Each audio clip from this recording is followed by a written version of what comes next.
What's up? It's the Millennial Therapist. Thanks for tuning into my channel.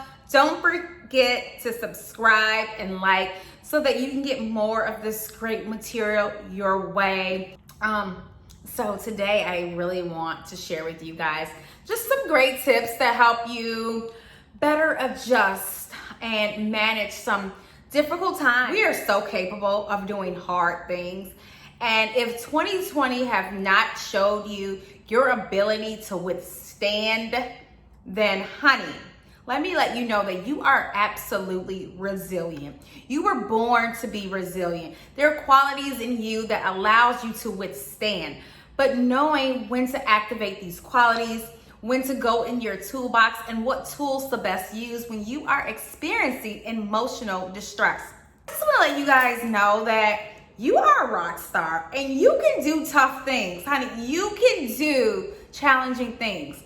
And we're not gonna let some uncomfortable emotions get in the way of our values, get in the way of our goals. Like, if we eliminated, whoever out of our lives because he didn't see our value, he didn't appreciate all that we were bringing, honey, we're not gonna let a little sadness, a little loneliness run us back.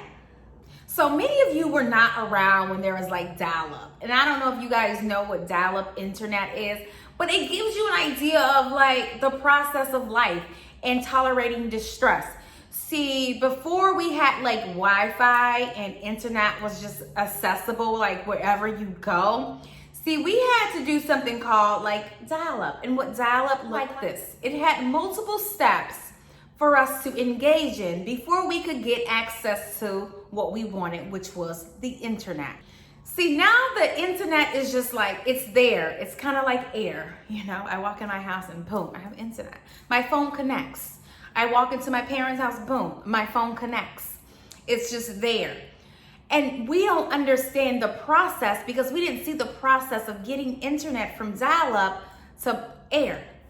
I still don't know the process. It's a part of living. Knowing that every situation that comes up will come up with a little distress, but also knowing that you are more than capable of getting through some of these uncomfortable emotions, as well as know that they are temporary. So let's talk about some great tips to help you get through some of the difficult situations that have some intense emotions. 3 techniques that I enjoy doing, teaching, and being a part of. Radical acceptance. What does that look like? That means really accepting what the reality is in front of you as it is. Another radical acceptance statement is, I don't have control over the past. Distractions. Some of you guys do this with ease. Just focus on something else instead of that thought that's causing you so much distress, instead of that emotion that is causing you so much distress. So try to distract with an opposite activity. Like, maybe if you're feeling really sad about something that has happened to you, perhaps maybe engaging in some distractions such as watching a funny movie, listening to a funny podcast, listening to me. I'm pretty funny, so I believe. Doing something to just distract your mind, cleaning, cooking, doing something that will distract you from that uncomfortable emotion will allow you to feel something else. What our minds cannot do is 2 things at the same time. So I cannot be sad while I am looking at some meditation. Meditation is a great skill to use to tolerate some distress. It allows your mind to relax, reset, and it really grounds you and just places you right in the center of here and now. It places you right in the moment, right where you're supposed to be. My all-time favorite is self-soothing. Oh, I love catering to me. I love being catered to. Oh, honey. Okay, I swear, I use it so much. I love this as a tool for managing distress because it allows you to be like, I accept my emotion and now I'm gonna do something to comfort me, to soothe me. And so we can self-soothe with our 5 senses And what I love to do, I plug up my diffuser and I just mix all type of oils in there. I turn off all my lights in my home. Honey, I put on music that is so soothing and comfortable. So I'm using my nose, I'm using my ears, and I just really able to really relax myself. It allows me to get control over my emotions that I'm experiencing. It allows my body to just kind of shut down slowly and naturally. I love it. There are other ways that you can self-soothe, not just with your nose and with your ears, but you think about other things that brings you comfort, other things that brings you joy, other things that brings in love and passion. What is something that you enjoy seeing? What is a fond memory that you can visualize and you can see and you can play in your head over and over again? What is something that you enjoy touching? For me, it's my plush pillows that I just get really, really close up to, and I'm just like, honey. But the other thing is my down comforter. Oh my goodness.